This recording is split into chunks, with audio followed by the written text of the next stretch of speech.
Hello everyone, Lawrence Fleming here again. Today I'm going to do a special video on the science of God. So if you're not really into that, go ahead and skip on to the next video. Just to give you a little bit of update on me so you know that know what I'm talking about. I did go in the Navy, but when I came out of the Navy I was going to go to college and I was going to be a physics major. I was having trouble with the GI Bill getting the money, so I ended up having to go to work. And one of the jobs that I had, after I'd already declared my major, was to work at the Stanford Linear Accelerator Center, SLAC for short.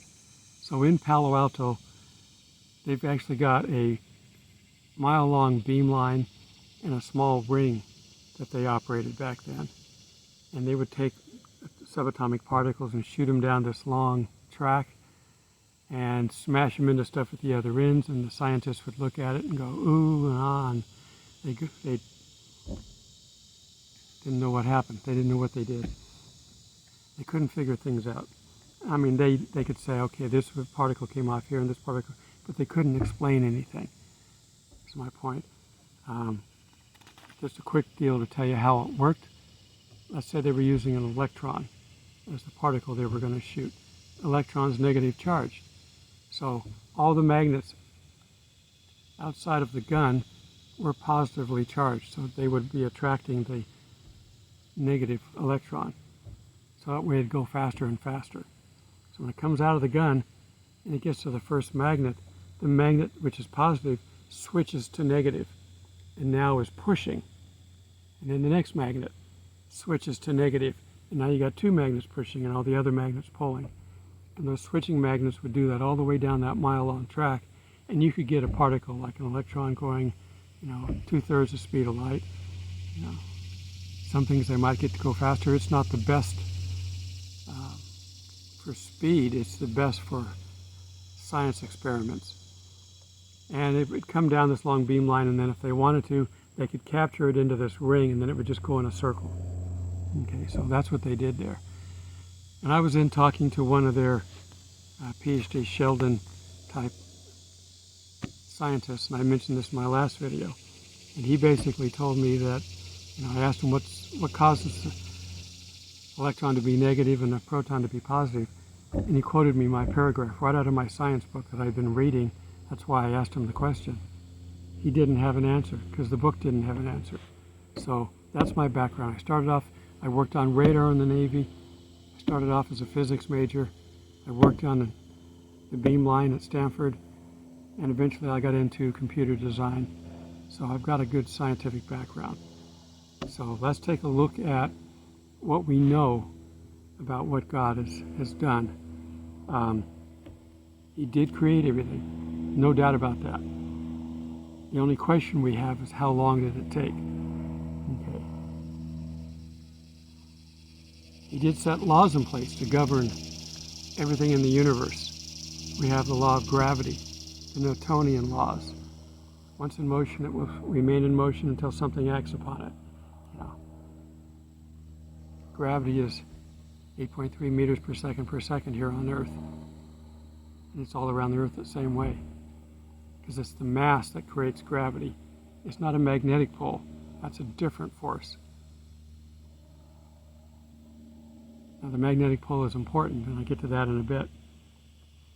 So he used these laws throughout history. When we hear about something, he's not a wizard from Harry Potter. He doesn't have a magic wand. He doesn't make something appear out of nothing. He follows his own laws. So if something happens, he set it up. Okay. Let's see. He put the stars into patterns in the sky. He could have made the stars just evenly spaced, but they're in patterns because they tell a story. They didn't have any way to write back then. Writing was the most expensive thing you could do, and they started off writing in stone, chiseling.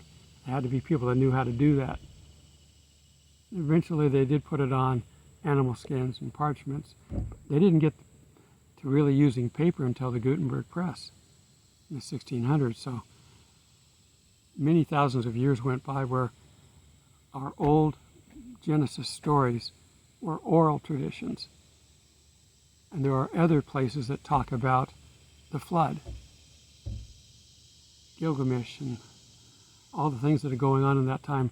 They're in the Sumerian documentation, which I'm not 100% sure is still intact, because the Muslims have been going and destroying history every place they can. But in any case, some of the stuff we do have. But God always uses what's going on. For instance, the escape from Egypt. They run across the Red Sea on dry ground, and then when they get across, the water comes back in and destroys the army. How can God do that? He could make an earthquake, something happen out in the Mediterranean, that would suck all the water out into the Mediterranean. They could cross on dry land. It would have to be something really big, because there was close to 1 million Israelites crossing, getting away. And then they had to get all the way out of the way. The army had to get out into this sea. This thing wasn't 20 feet wide. This was big, wide. Wherever they crossed at, it was wide. And then the water come rushing back in. A tsunami, if you will, came back in and killed them all. He used the earth that he created by doing that. Now, did he make the earthquake happen at that time? Or did he know the earthquake was going to happen at that time? Which gives him more power? I think, frankly, if he knows that at this time in history there's going to be an earthquake that's going to drain the water out, let's make sure that we do our exodus on that day, or that week, or whatever it takes. It's an amazing thing that God can do, to have full knowledge of everything that's going on this planet. That's why we shouldn't be in awe when we see the miracles. They're easy for him. We don't know how to do them. Christ did miracles, and he said, greater things you will do than I, if you believe.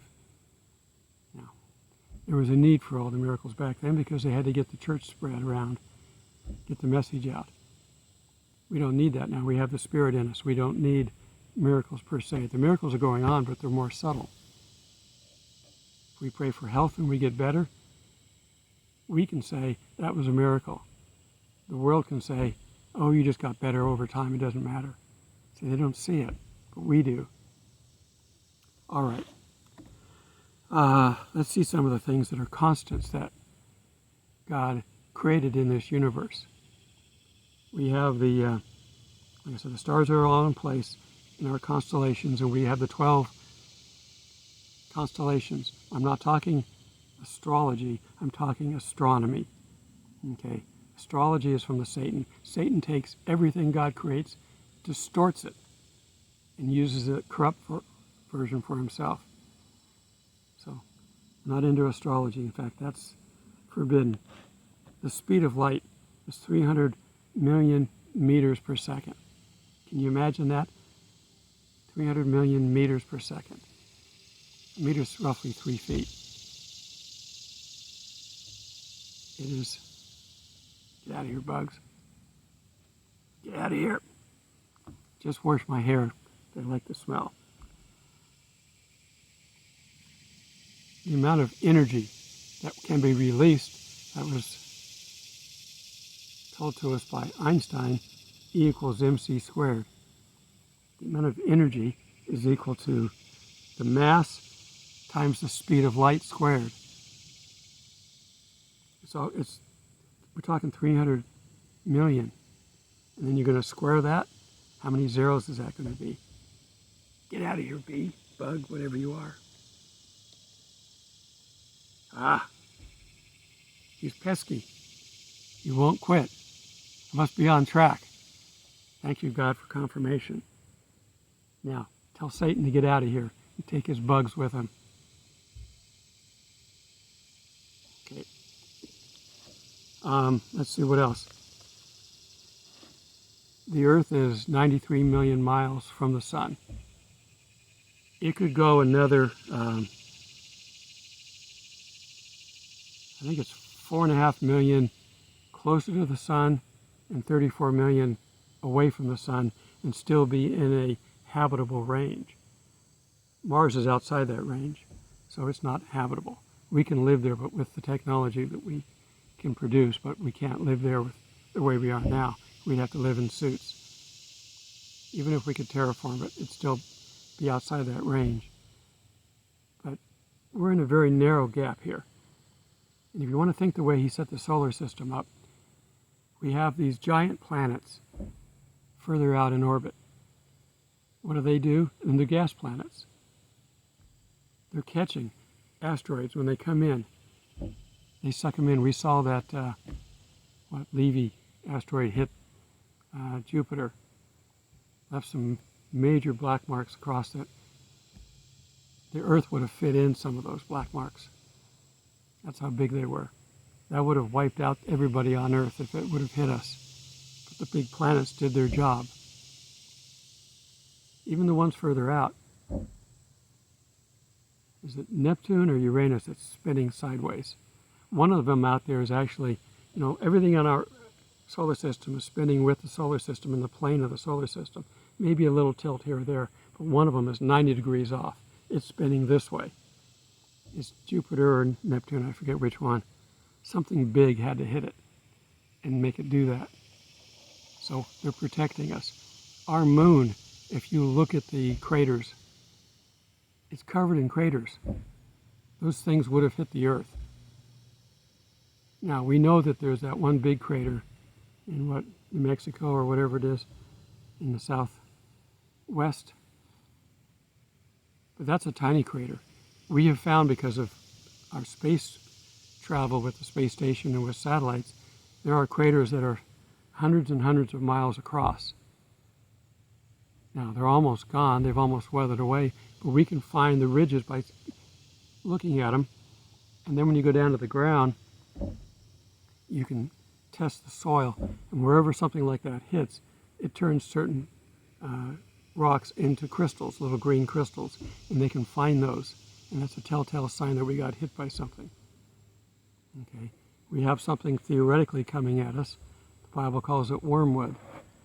There's one called, that we've named, Apophis. It's supposed to hit here in 2029. Might actually hit the Earth. They're thinking that it's that close that they're going to predict it hits the Earth. I don't think we have to worry about it. If it's coming in at that time, then God has ordered it to be at that time, and that's going to be the time that He destroys the Earth.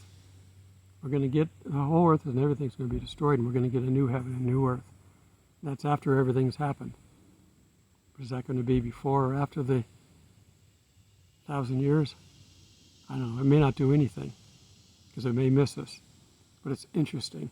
But wormwood is a real one that's talked about in Revelation and it's, or in the prophets, and it's going to poison the waters.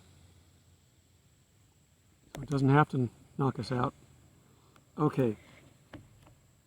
Now, the Earth is tilted on its axis. Something hit the Earth. Like I said, all of the planets are spinning true except for Neptune or Pluto, and the Earth, who's tilted 66.5 degrees. Why? Something hit us. Could have been the moon coming in, hitting us and then getting captured in our orbit, or it could have been a large asteroid. The scientists say that a large asteroid destroyed the dinosaurs, but it would have been enough to knock the Earth on its axis? I don't know. We are alive on this planet because of a couple other things. These are all the things that God did when He created our universe, our world. Solar radiation and radiation coming from other parts outside the solar system are hitting us all the time. We should all be dead. But two things help us. One, the general solar radiation is enough to be absorbed by our atmosphere. We have moisture in our atmosphere. Even if you don't see clouds, there's moisture in it. That helps to absorb it. It collects radiation. Then we have our radiation belt, the magnetic belt, also deflects these particles. They have to be super high energy or in a concentration that can go right through it. The super high energy ones, they go right through the earth and just keep right on going. Do they do any damage?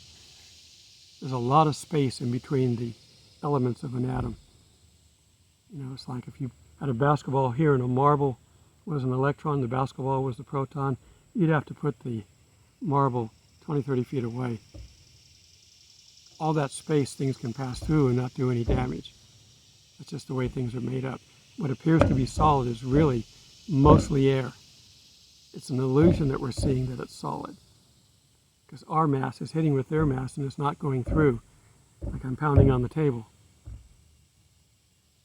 But in reality, there's more space in our inner space than there is real matter. Okay, so every once in a while the sun will flare up and we get those solar flares. The gases shoot out into space. Most of the time they come back. Occasionally they shoot out and go out into space. And it depends on which direction the sun is round. So it depends on which direction it goes out. If it heads towards the Earth, which is luck, you know, random chance, it's going to do some damage. The astronauts are told whenever there's a flare coming out in our direction, and they go into a little hidey hole that they've got specially made for them. And they climb into these things, close the door, and then they stay there until it's safe to come back out. Lead is too expensive to put into space. We're not using lead-lined boxes for them to climb into. They're storing their water around these hidey holes. Water, again, absorbs the radiation. That's why we're here on Earth, because we have water and we have magnetic radiation that can block. When you see the solar lights, the northern lights, that's part of a solar generation coming in and hitting the northern part. We're a magnet. Electrons come out of the southern pole, come into the northern pole. You can do that experiment in science class if you've never done that. Put down magnetic shavings, put a magnet on it, and they form rings around it. And they act as protection. Because it's not a flat one-dimensional, it's three-dimensional. Gravity is three-dimensional, magnetism is three-dimensional, all the way around. Okay, he did all that to protect us. Now, let's look at what happened in our early time. Now, I'm going to try to prove to you that the 6 days are not really 6 days, that he's explaining something to people who have no science information at all. They don't understand it. When he said he created the light of the day and the light of the night, he created the sun and the moon. He didn't say he created the sun and the moon. They had no concept of what planets were, of what stars were. He just said they created the lights in the heaven. The planets, they were lights that moved. So the Greek word is planetos, wanderer. They didn't know what it was. It was a wandering light in the sky. Predictable once they figured it out, but it was a wandering light. And the lights made up our Revelation 12 sign that we had back in 2017. There were stars in the constellation, but there were planets in there as well. They're all lights. Okay, and the moon was in the belly of Virgo. Okay, God put all this out there, but I don't think he created it in 6 days, because then the earth would only be 6,000 plus the 6 days plus, whatever we're off on, calculating the generations. Nothing geologically can happen realistically in 6,000 years. It can't. God would have had to have made the earth exactly as it is, with the dinosaur bones buried in the ground. They never would have lived. There was no time for them to live and develop and have all these different creatures. They would have had to have been just the bones buried. Even though we got one that's got a nose hair, mustache hair. Okay. Dinosaurs, there was one found that had, they found the stomach. It's petrified, but they found the stomach and it had ferns in it. It had been eating. So God had to go to that much detail to put the bones in the ground to make the earth exactly as it is. He would have had to have made the mountains as tall as they are. In 6,000 years, they haven't changed very much. Now, I find that scientifically hard to swallow. God could have done it. He is God. I will give you that. But I don't think that that doesn't follow his standard way of doing things, and he doesn't need to do it. We weren't even on the planet yet. There was no hurry. There's no one pointing a gun to his head. Okay, make that universe now. He had no hurry. And he's been around forever. And to be around forever means that he had to do something before we were created. So the idea that we have to stick with this 6 days. Now, I agree with the wording. The word that's used there is Yom. Yom Kippur, Day of Atonement. It is the word day. I completely agree with that. But we also are told that a day is 1,000 years. And 1,000 years oftentimes was the maximum number because people couldn't comprehend anything bigger than that. It's like saying infinity because they couldn't comprehend. If you told them 1,000,000, they wouldn't have any idea what that is. And look it up. If you counted from 1 to whatever in your lifetime, you'd be in the billions. You wouldn't be in the trillions and numbers larger than that. There are trillions of galaxies out there with billions of stars in each. These numbers are tremendous, even for us. So these people back then would have had no clue. Most of them couldn't read and write. Only the elites could read and write. That's why Moses could, because he was raised in the temple and the household. So he could read and write. Maybe he had some scribe friends that could also read and write. He probably, Moses probably wrote most of Genesis that we have, most of the early books. But if you look at Genesis 1 and Genesis 2, they're written by two different authors. They don't follow the same style of writing. Either that or they were written a long time apart. We don't know, but they were definitely different. And I do know a little Hebrew. Look at the first Genesis 1. In the beginning, God created the heavens and the earth. Well, in Hebrew, which technically is not Hebrew, it's Aramaic. But in Aramaic, Bereshit bara Elohim et hashamayim vayet haaretz. In the beginning, God created the heavens and the earth. Reshit is beginning. Bereshit is in the beginning. Bara, created. God, plural. It's backwards from English. It's like Spanish.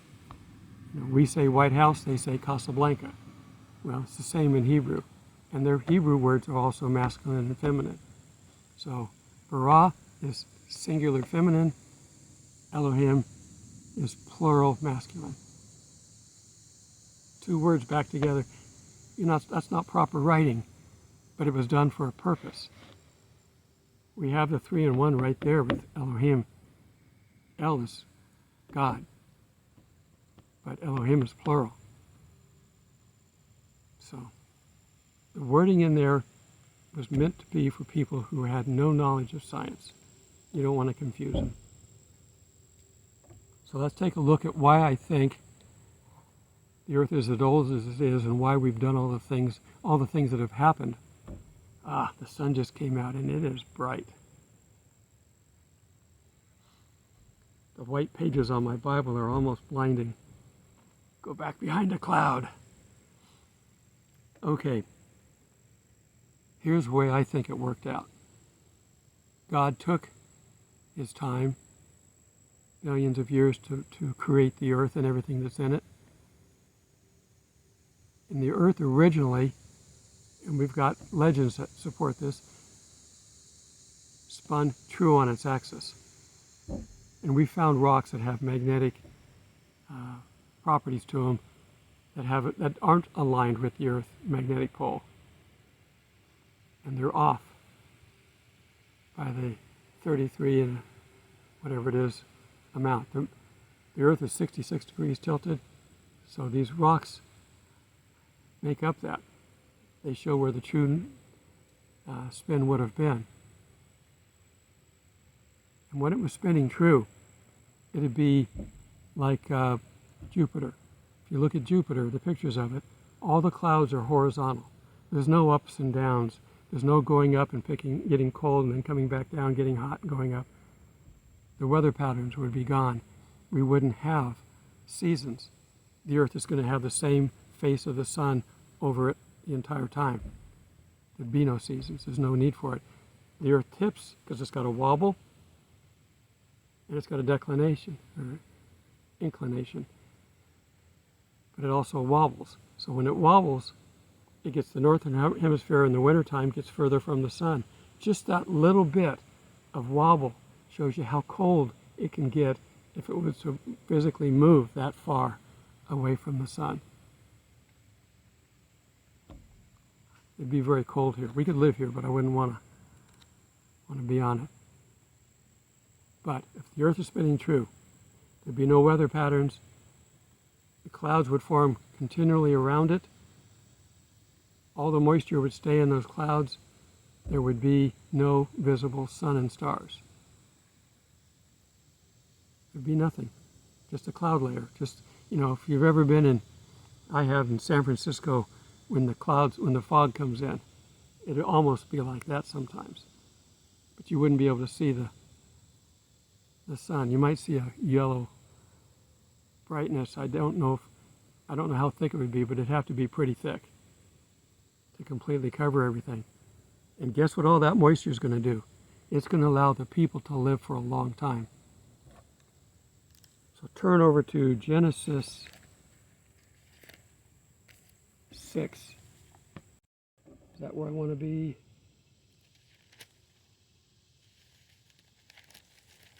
Yeah. Actually, Genesis 5. It talks about the family of Adam. And I'm just going to throw out some numbers here just to show you that people were living longer pre-flood.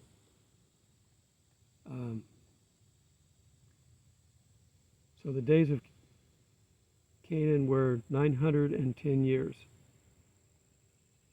The days of Mahalalel were 895 years. Jared, 962 years. Enoch only lived to 365. He was just a kid, but then God took him. He didn't die. He's one of our possible two witnesses. We get to Methuselah, 969 years. Lamech, the father of Noah, lived to be 777 years. Interesting. Completion. The last man to live that long. And of course Noah comes along and he's told to build his ark. Now, he builds the ark. If the water is going to cover all, let's see, where do I have that? He's told how to make the ark. Noah was 600 years old when the flood waters started. So he was still living up there, but he was starting to go down. It talks about in 7:19, all the waters prevailed exceedingly on the earth, and all the high hills under the whole earth were covered. There's not enough water on this planet to cover the Himalayas. There's not. And we've got other mountains. We've got, 15,000 foot of water. Where did it all go? It would have had to have been ripped away like Mars's atmosphere was ripped away. I don't buy that. I don't see signs of that. So if the water had to be covering the whole earth, there couldn't be mountains. Well, if you put the earth back in its original spinning true state, with no seasons, no rain, they would not have seen rain, they wouldn't have known what that was. Everything would have just been covered in moisture in the morning. Dew would be watering the plants. That's why there's so much luscious green when we find it, buried in fossils and that. But if it's spinning true, there'd be no continental plate movement. And more than likely, the moon was not there up until that point. It may have been the moon that caused the flood. If it hit the earth, it would have caused a major flood of water coming off. We've seen it where there's been earthquakes, or some part of the earth dropped or something in the ocean and there was a big wave. I don't know if you've ever seen a tsunami at sea, but I have. You're in a boat, you see the water coming at you, but it's not breaking. You only get breaking waves on the coast where the ground comes underneath and causes it to roll. Out at sea, it just goes up.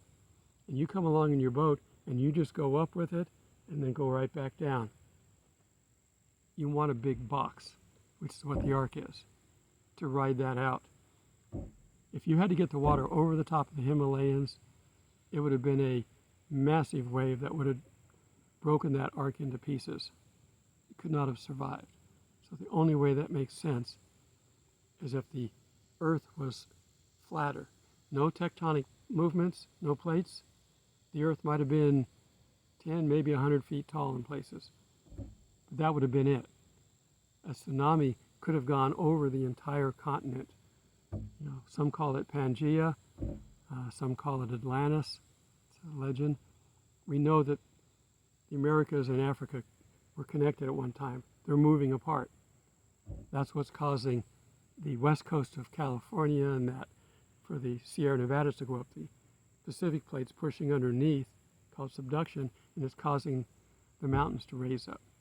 And it's already done it with the Rockies. Now it's doing it with the Sierras. They're going up. They're increasing in height because of the tectonic movement, which also causes earthquakes. That's why California has the most earthquakes in the United States. There's hundreds a day out there, but most of them are microquakes. But they're due for a big one. We just had a 7.2 in the Philippines. I don't like hearing that. I've got family in California, including a son, and I don't like that. I pray that God will protect them and get them out of there in time so that they're not punished by that. So anyhow, the earth would have been covered in moisture. People would have lived longer. If it was one big continent, people would have, or the wave would have been able to easily go over the top, and then the rain keep coming down. If it rained for 40 days and 40 nights, that had to be an enormous amount of water in the atmosphere. And we now have, giant oceans that have been the deposit of all that water. But now we have clouds because the earth is wobbling and tilted. Probably the moon. And the moon does have some work that it does on the plates. If you got a fault getting ready to go and you get the moon in the right place, it might pull one of them apart long enough so that they would slip. So the moon's involved in what goes on this planet. God set all this up. Now, they couldn't have done this in 6 days. God could have made the earth with the dinosaur bones in the earth. That's the only way you can have that 6-day part. I don't think he did. I think he told them 6 days because it was 6 events. It could be 6 universal days, 6 godly days. A day is 1,000 years. 1,000 was a number that they could have used to represent a very large number that they couldn't understand, so he just says 1,000. I'm not trying to rewrite the Bible. I'm trying to interpret it. And the Bible interprets the Bible. We have all these stories about these people living to be 900 years old, and then after the flood, it started going down. 170, and eventually it got down to where in some parts of the world the life expectancy might be 30, 40 years because they didn't have good medicine. But now we're told the generation is 70 to 80 years. That's a far cry from 900. So when God destroyed mankind, he also concluded, apparently, that 900 years was too long to have a human life. That our school down here doesn't need to run so long. We can have school in 80 to 90 years. Some may get to 100 now. There are people that are over 100. And the maximum lifespan we've figured is probably 120. But there's a built-in time clock in our body we're not going to be able to survive that long. Our DNA was set up by God. the health of our body is controlled by parts of the DNA that are on the outside of the DNA molecule. So if something on the inside gets hit and broken or destroyed, it can rebuild because it's got both sides to rebuild. And then they rebuild and meet back in the middle.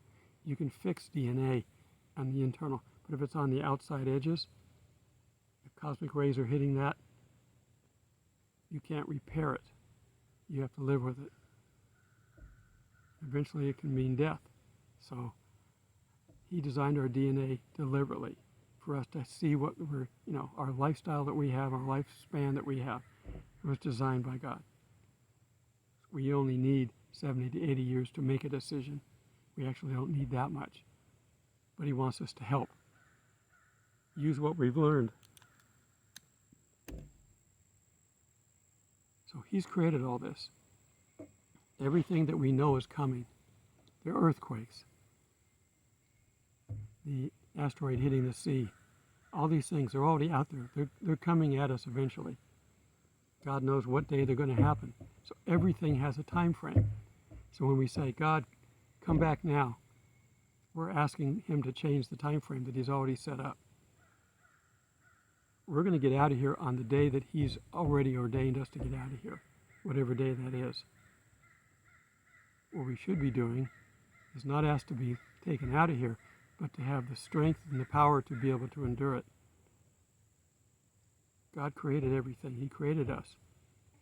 What would happen if Jesus were down here when things started happening? Do you think he would be frightened? No. He could deal with it.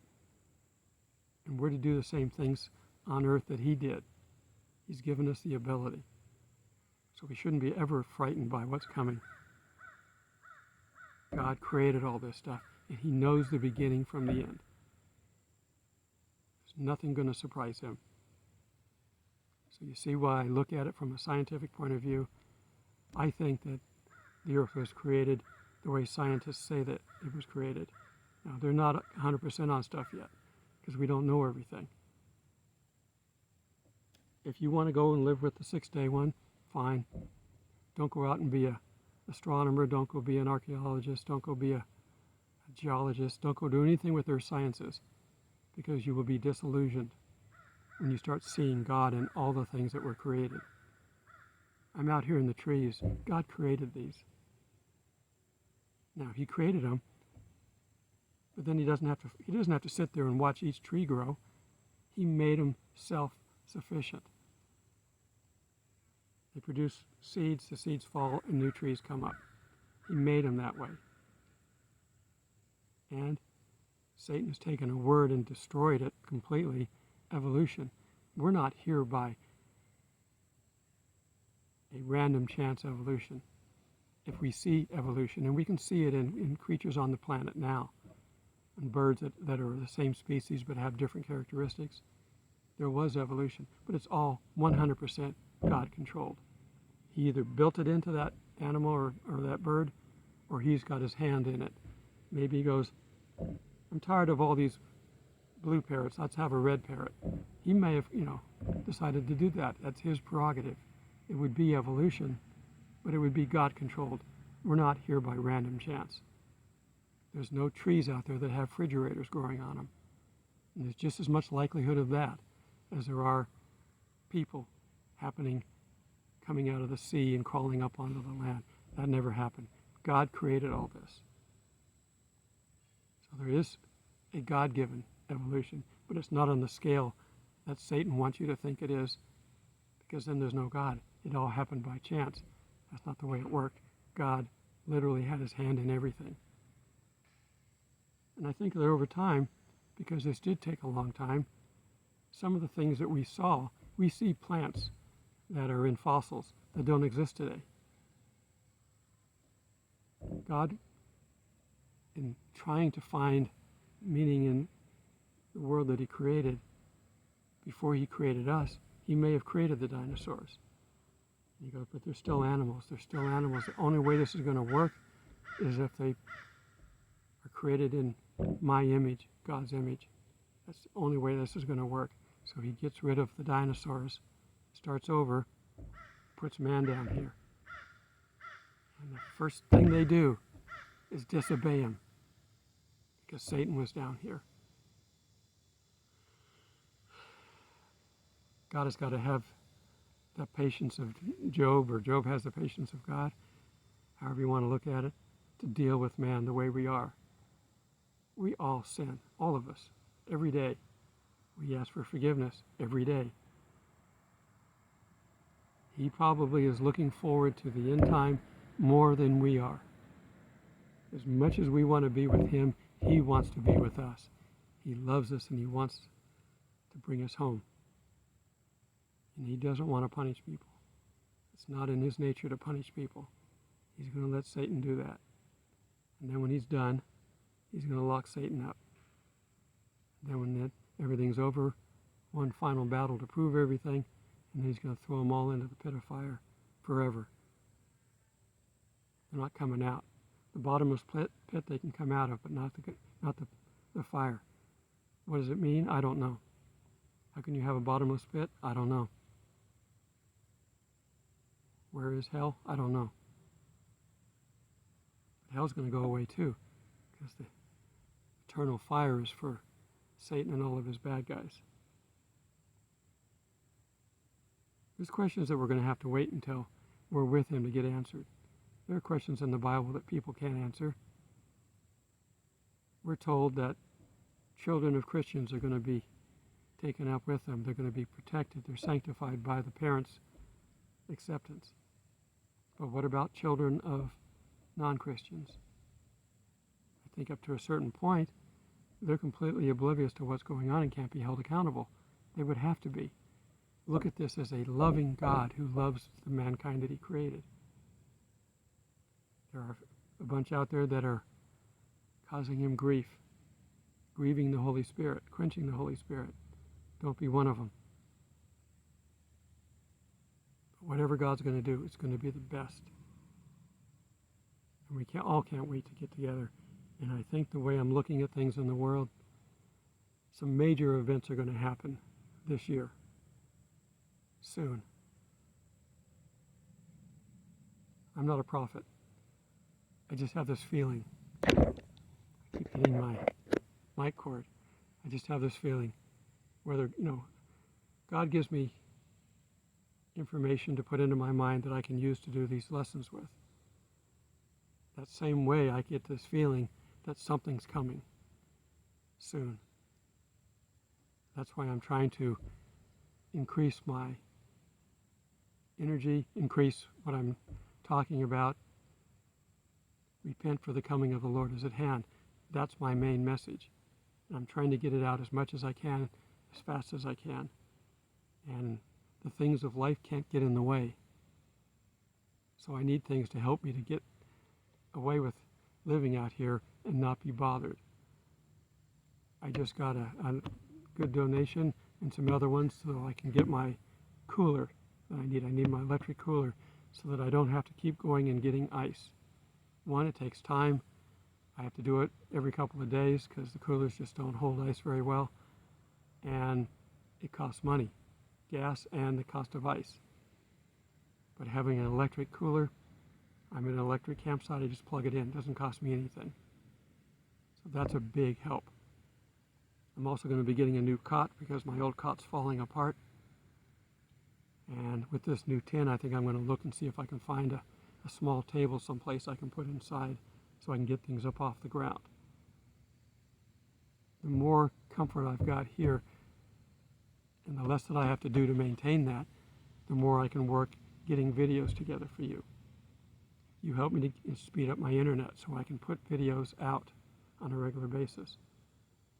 I'm going to try to do a live video in the next week or so. I'm not sure if I want to do it here or wait till I go to my next site.